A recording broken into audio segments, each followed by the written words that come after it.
ikintu cya mbere kijye gisenya ingo ariko ngo ni ibintu bijyanye no gutera akabariro. Yego.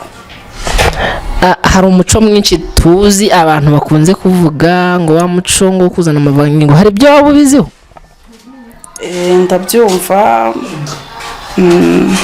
Ndabyumva babivuga ariko iby'amavangingo naba nkubeshye kuko sinubatse.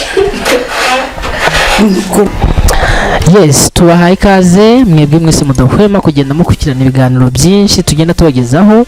Nkuko mumenyereye rero, iyi ni channel yibanda ku biganiro bivuga ku buzima by'umwihariko muri rusange mu buryo butamenyerewe cyane. Tugarutse ku mashusho aho tugiye kubasobanurira imbona nkubone. Murabona ko imbere yacu ari abakobwa beza babiri bari buze kutuganiriza ku ngingo turi buze kuvugaho, ariko tutabateye amatsiko reka tubutse ikintu kimwe.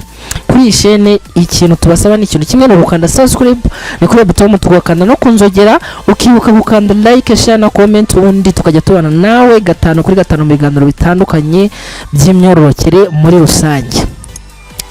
Uyu munsi rero tutabatsindiye turaza kuvuga ku bintu muri iyi minsi biriho cyangwa se bigenda bivugwaho n'abantu benshi.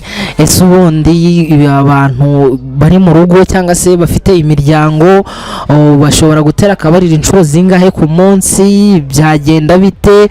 Iyo ni sije twateguye turi buze kuganiraho n'abakobwa babiri bari buze kutwibwira batubwire n'uburyo nabo babyumva. Rero reka tubahe ikaze hano kuri mikoro zacu. Bitese? Ni byiza. Tuguhaye ikaze. Murakoze cyane. Amakuru ni meza. Nibwo bwa mbere waza imbere ya kamera? Oya. Witwa nde? Aline Irakoze. Oh, welcome. Tuguhaye ikaze mu kiganiro cyacu. Nitwa Confiance. Confiance, tuguhaye ikaze. Haba hari ikintu uzi ku bintu byerekeranye n'abashakanye? Ntabwo mbizi cyane, gusa nyine mfite akarinosiyo gatoya. Abantu bashakanye n'abantu baba bagomba gukundana, bakubahana, bakizerana, ibintu nk'ibyo ngibyo. By'umwihariko muri rusange reka tudatinze tuzarase ku ntego. Ubundi ni iki kintu kibanze ubona mu bantu bashakanye gishobora kuba cyakomeza urugo mu buzima busanzwe?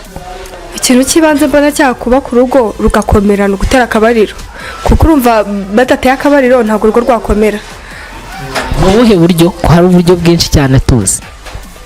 Nyine uburyo bwo gutera akabariro bw'umugore n'umugabo bashakanye baba babyemerewe kuba babikora.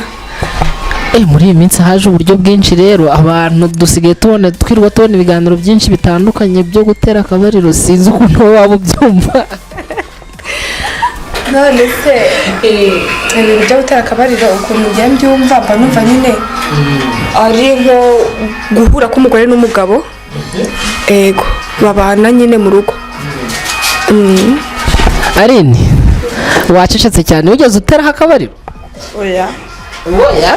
Uri isugi? Ntabwo ndiyo.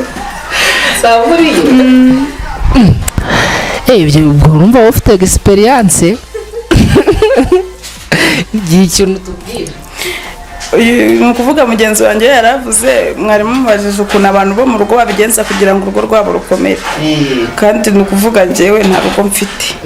Gusa nyine kugira ngo urugo rw'umugore n'umugabo rumere neza ni uko havaho ibintu byo gukekerana, umugabo wanjye acaha, umugore wanjye acaha. Nyine bisaba kwizerana kugira ngo urugo rukomeze. Icyizere iyo cyavuyemo urugo ruba rwasenyutse hahiye. Ikintu cya mbere kijye gisenya ingo ariko ngo ni ibintu bijyanye no gutera akabariro. Yego.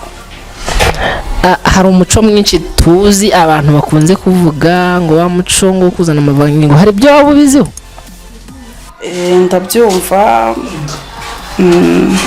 Ndabyumva babivuga ariko iby'amavangingo naba nkubeshye kuko sinubatse. Naba nkubeshye kabisa. Mbizi pe.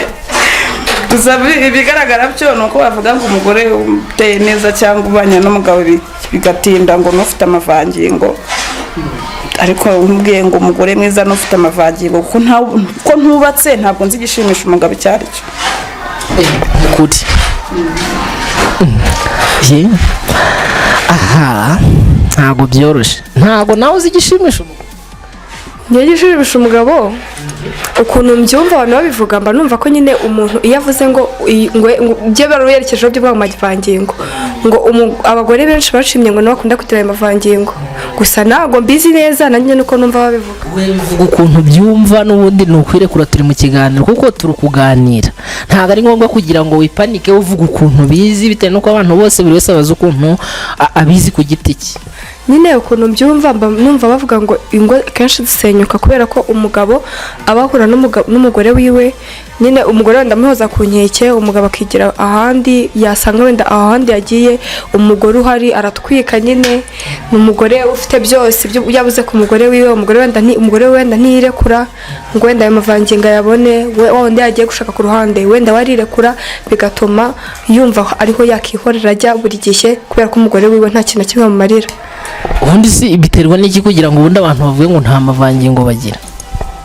hari icyo wabuze hari njyewe nkeka ko mu gitsina gore cyose cyaba gifite amavangingo kuko numva ko nta mpamvu ituma umugore atagira amavangingo ubwo nkeka ko wayima umugabo wawe kubera ko ataguteguye neza niko nabyimajina njyewe biterwa n'umuteguro yaguhaye ubwo nyine atateguye tumva amavangingo ataboneka ariko ntihashya pe ubundi se ubwo biriya bintu ni ibintu bisaba gutegura cyangwa abana ahubwo n'ubundi umuntu basa nk'umuntu wabivukanye oya ntabwo bisaba umuntu wabivukanye akenshi na kenshi umugabo wawe ni wenyine uba ugomba kubanza kugutegura iyo yaguteguye neza ndakeka abagore bose baba bayafite abatayafite baba bafite ikibazo bakegera ba muganga bamwe baba bakora mu mavuriro baba bakoresha imiti nyine gakondo bakabavura akenshi ariko nanone bavuga ko amavangingo akunda kuboneka ku mugore iyo yaciye imyeyo azi kwirekura n'umugabo we azi kumutegura neza ndakeka ibyo bintu bitatu byose bihari nta cyatuma umugore atari kuri amavangingo yiwe cyangwa hakabaho imbogamizi runaka nk'umugore wubwe ku giti cyiwe atazi kwirekura ngo rekure umugabo wiwe yumve ko ari soft nyine ngo yirekure yumve ko yoroshye agomba gukorera icyo gikorwa umugabo wiwe numva aricyo cyatuma amavangingo yiwe ataza ubundi muri rusange ni ukubera iki hari abantu bamwe bavuga ngo runaka agira amavangingo uyu ntayagira bidatewe n'ikindi kibazo cyangwa ni ingano y'abantu ahubwo aba afite atangana n'ay'abandi cyangwa wenda ni ikinyuranyo kiba kirimo hagati yabo byibura mu bagabo